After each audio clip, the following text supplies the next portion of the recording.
राम राम दोस्तों, जय बाबा नीम करोली महाराज जी की। आशा है कि आपके ऊपर भी बाबा नीम करोली जी की, श्री राम जी की, हनुमान जी की, शिव शंकर महादेव जी की, मेरे गणपति बप्पा जी की, मेरी माँ नव दुर्गा, आदि पराशक्ति माँ पार्वती, सभी देवी देवताओं की अपार कृपा आपके ऊपर हो। सभी का मैंने आह्वान कर लिया है।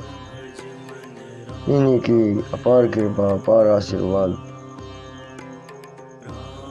इनकी उपस्थिति में मैं आपको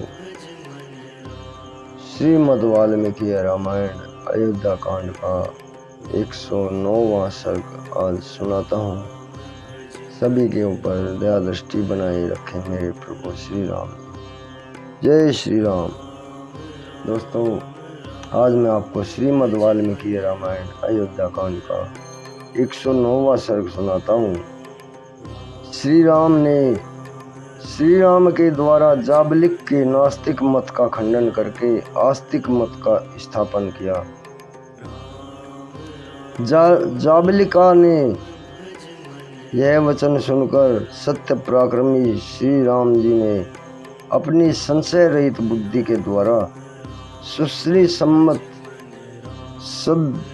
सदुक्ति का आश्रय लेकर कहा, विप्रवर, आपने मेरा प्रिय करने की इच्छा से यहाँ जो बात कही है वह कर्तव्य सी दिखाई देती है, किंतु वास्तव में करने योग्य नहीं है।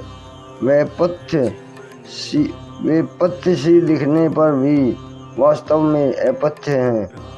जो पुरुष धर्म अथवा वेद की मर्यादा को त्याग देता है वह पाप कर्म में प्रवृत्त हो जाता है। उसके आचार और विचार दोनों ही भ्रष्ट हो जाते हैं। इसलिए वह सत्पुरुषों में कभी सम्मान नहीं पा सकता। आचार ही यह बताता है कि कौन पुरुष उत्तम कुल में उत्पन्न हुआ है और कौन अधम कुल में, कौन वीर है, कौन व्यर्थ ही अपने को पुरुष मानता है तथा कौन पवित्र है, कौन अपवित्र है। आपने जो आचार बताया है उसे अपनाने वाला पुरुष श्रेष्ठ सा दिखाई देने पर भी वास्तव में अनार्य होता है। बाहर से पवित्र दिखने पर भी भीतर से अपवित्र होगा। उत्तम लक्षणों से युक्त सा प्रतीत होने पर भी वास्तव में उसके विपरीत होगा। और शीलवान सा दिखने पर भी वस्तुतः वह दुखशील होगा। आपका उपदेश चोला तो धर्म का पहने हुए है, किंतु वास्तव में वे अधर्म है। इससे संसार में वर्ण संकरता का प्रचार होगा। यदि मैं इसे स्वीकार करके वेदोक्त शुभ कर्मों का अनुष्ठान छोड़ दूं और विधिहीन कर्मों में लग जाऊं, तो कर्तव्य अकर्तव्य का ज्ञान रखने वाला कोई समझदार मनुष्य मुझे श्रेष्ठ समझकर कैसे आदर करेगा।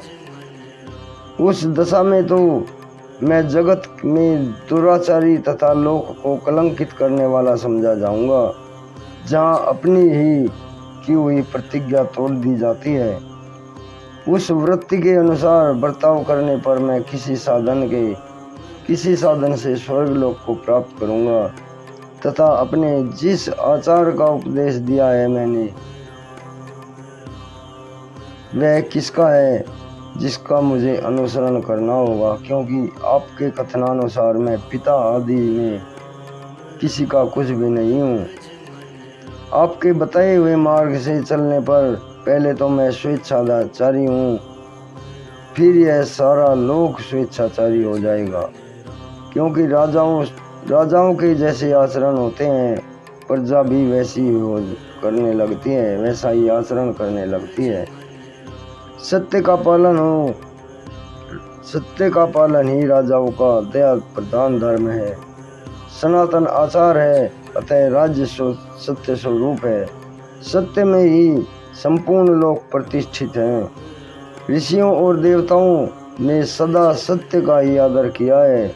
इस लोक में सत्यवादी मनुष्य अक्षय परम धाम में जाता है।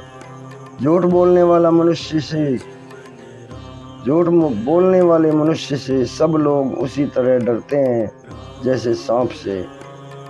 संसार में सत्य ही धर्म की पराकाष्ठा है और वही सबका मूल कहा गया है। जगत में सत्य ही ईश्वर है। सदा सत्य के साथ आधार पर धर्म की स्थिति रहती है। सत्य ही सबकी जड़ है। सत्य से बढ़कर दूसरा कोई परम पद नहीं है। दान, यज्ञ, होम, तपस्या और वेद, इन सब का आधार सत्य ही है। इसलिए सबको सत्यपरायण होना चाहिए। एक मनुष्य संपूर्ण जगत का पालन करता है, एक समूचे कुल का पालन करता है, एक नरक में डूबता है और एक स्वर्ग लोक में प्रतिष्ठित होता है।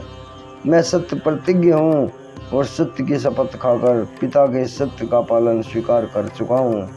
ऐसी दशा में पिता के आदेश का किस लिए अपालन कर सकता हूँ। मैं अपने पिता के आदेश का पालन करूँगा। पहले सत्य पालन की प्रतिज्ञा करके अब लोभ, मोह तथा अज्ञान से विवेक शून्य होकर मैं पिता के सत्य की मर्यादा भंग नहीं करूँगा। हमने सुना है कि जो अपनी प्रतिज्ञा झूठी करने के कारण धर्म से भ्रष्ट हो जाता है, उस चंचल चित्त वाले पुरुष के दिए हुए हव्य कव्य को देवता और पितर भी स्वीकार नहीं करते। मैं इस सत्य रूपी धर्म को समस्त प्राणियों के लिए हितकर और सब धर्मों में श्रेष्ठ मानता हूँ। सत्पुरुषों ने जटा, वत्सल आदि के रूप धारण रूप तापस धर्म का पालन किया है, इसलिए मैं भी उसी का अभिनंदन करता हूँ। जो धर्मयुक्त प्रतीत हो रहा है किंतु वास्तव में अधर्म रूप है, जिसका नीच, क्रूर, लोभी और पापचारी पुरुषों ने सेवन किया है, ऐसे छात्र धर्म का पिताजी की आज्ञा का भंग करके मेरा राज्य ग्रहण करने का ऐसा अवश्य त्याग करूँगा, क्योंकि वह न्याय युक्त नहीं है।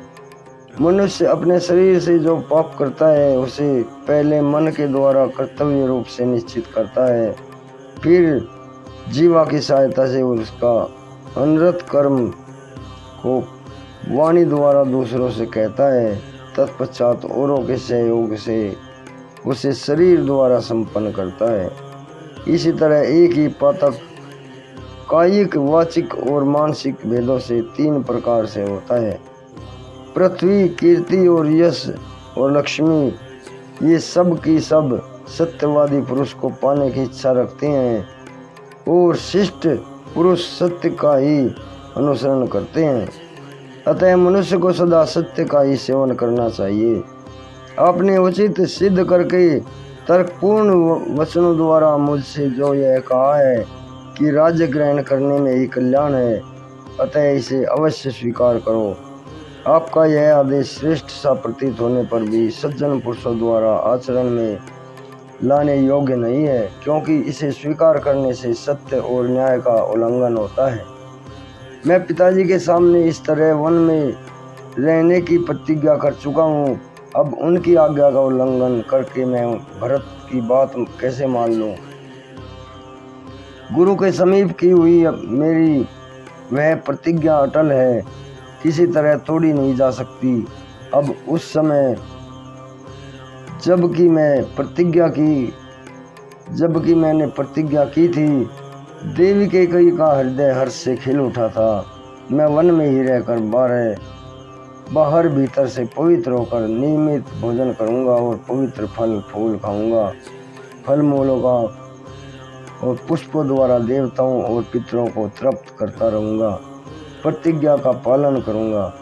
क्या करना चाहिए और क्या नहीं, इसका निश्चय मैं कर चुका हूँ। अतः फल मूल आदि से 5 इंद्रियों को संतुष्ट करके निश्चल श्रद्धापूर्वक लोक यात्रा, पिता की आज्ञा का पालन करता हुआ व्यवहार का निर्वहन करूंगा। इस कर्म भूमि को पाकर जो शुभ कर्म हो उसका अनुष्ठान करना चाहिए, क्योंकि अग्नि, वायु तथा सोम भी कर्मों के फल से ही उन पदों को के भागी हुए हैं। देवराज इंद्र 100 यज्ञों का अनुष्ठान करके स्वर्ग लोक को प्राप्त हुए हैं। महर्षियों ने भी उग्र तपस्या करके दिव्य लोकों में स्थान प्राप्त किया है। उग्र तेजस्वी राजकुमार श्री राम परलोक की सत्ता खंडन करने वाले जाबलिक के पूर्वक वचनों को सुनकर उन्हें सहन न कर सकने के कारण उन वचनों की निंदा करते हुए पुनः उनसे बोले, सत्य, धर्म, पराक्रम, समस्त प्राणियों पर दया, सबसे प्रिय वचन बोलना तथा देवताओं, अतिथियों और ब्राह्मणों की पूजा करना, इन सब को साधु पुरुषों ने स्वर्ग लोक का मार्ग बताया है। सत्य पुरुषों का वचन, इस वचन के अनुसार धर्म का स्वरूप जानकर तथा अनुकूल तर्क से उसका यथार्थ निर्णय करके एक निश्चय पर पहुँचे हुए सावधान ब्राह्मण भली भांति धर्माचरण करते हुए उन उत्तम लोकों को प्राप्त करना चाहते हैं। आपकी बुद्धि विषम मार्ग में स्थित है। आपने वेद विरुद्ध मार्ग का आश्रय ले रखा है। आप घोर नास्तिक और धर्म के रास्ते से कोसों दूर हैं। ऐसी पाखंडमयी बुद्धि के द्वारा अनुचित विचार का प्रचार करने वाले आपको मेरे पिताजी जो अपना याजक बना लिया, उनके इस कार्य की मैं निंदा करता हूँ। जैसे चोर दंडनीय होता है, उसी प्रकार वेद विरोधी बुद्धि और बोध मतावलंबी भी दंडनीय है। तथागत नास्तिक विशेष और नास्तिक को भी यहाँ इसी कोटि में समझना चाहिए। इसलिए प्रजा पर अनुग्रह करने के लिए राजा द्वारा जिस नास्तिक को दंड दिलाया जा सके, उसे तो चोर के समान दंड दिलाया जाना चाहिए। परंतु जो वश के बाहर हो, उस नास्तिक के प्रति विद्वान ब्राह्मण कभी उन्मुख न हो, उससे वार्तालाप तक ना करें, उससे बात तक ना करें, ये कहा है प्रभु श्री राम ने। आपके सिवा पहले के श्रेष्ठ ब्राह्मणों ने इस लोक में और परलोक की भी फल कामना का परित्याग करके वेदोक्त धर्म समझकर सदा ही बोध से शुभ कर्मों का अनुष्ठान किया है।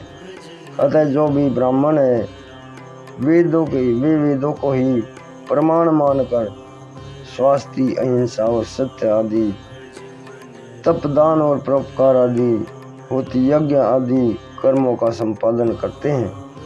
जो धर्म में तत्पर रहते हैं, सत्पुरुषों का साथ करते हैं, तेज से संपन्न है, जिनमें दान रूपी गुण की प्रधानता है, जो कभी किसी प्राणी की हिंसा नहीं करते, जो मल संसर्ग से रहित हैं, ऐसे श्रेष्ठ मुनि इस संसार में पूजनीय होते हैं। महात्मा श्री राम स्वभाव से ही दैन्य भाव से रहित थे। उन्होंने जब रोष पूर्वक पूर्वोक्त बात कही, तब ब्राह्मण जाबलिक ने विनय पूर्वक यह आस्तिक पूर्ण सत्य एवं हितकर वचन कहा।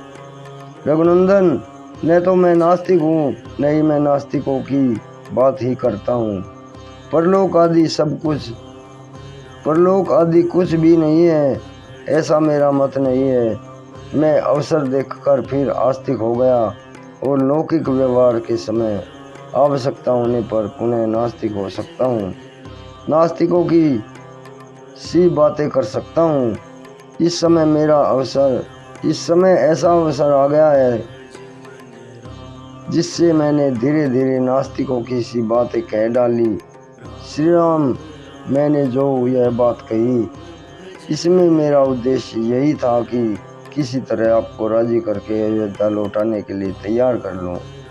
इसमें मैं अपना अपराध मानता हूँ और आपसे क्षमा मांगता हूँ। इस प्रकार श्री वाल्मीकि निर्मित आस रामायण आदि काव्य के अयोध्या कांड में 109वां सर्ग पूर्ण हुआ। जय श्री राम, जय हनुमान जी की जय, बाबा नीम करोली महाराज जी, जय श्री गणपति महाराज जी, जय मेरे शिव शंकर महाराज जी, शिव शंकर महादेव, जय मेरी मानव दुर्गा। प्रभु सबके ऊपर अपनी दया दृष्टि बनाओ मेरे भगवान। मेरा जो भाई भी आपकी महिमा सुने, उसके ऊपर अपार दया दृष्टि, अपार कृपा बरसाओ मेरे। श्री राम। दोस्तों, चैनल को सब्सक्राइब करें और वीडियो को आगे भी शेयर करें। इसमें श्री राम जी के अनमोल वचन है पूरे पाठ में। इसे आगे जरूर शेयर करें दोस्तों, आपके ऊपर अनंत कृपा होगी श्री राम जी की। अभी आज्ञा लेता हूँ, कल आपको इसका 110वां सर्ग सुनाऊंगा। जय श्री राम, जय बाबा नीम करोली महाराज जी की जय, हनुमान जी की जय, शिव शंकर महादेव।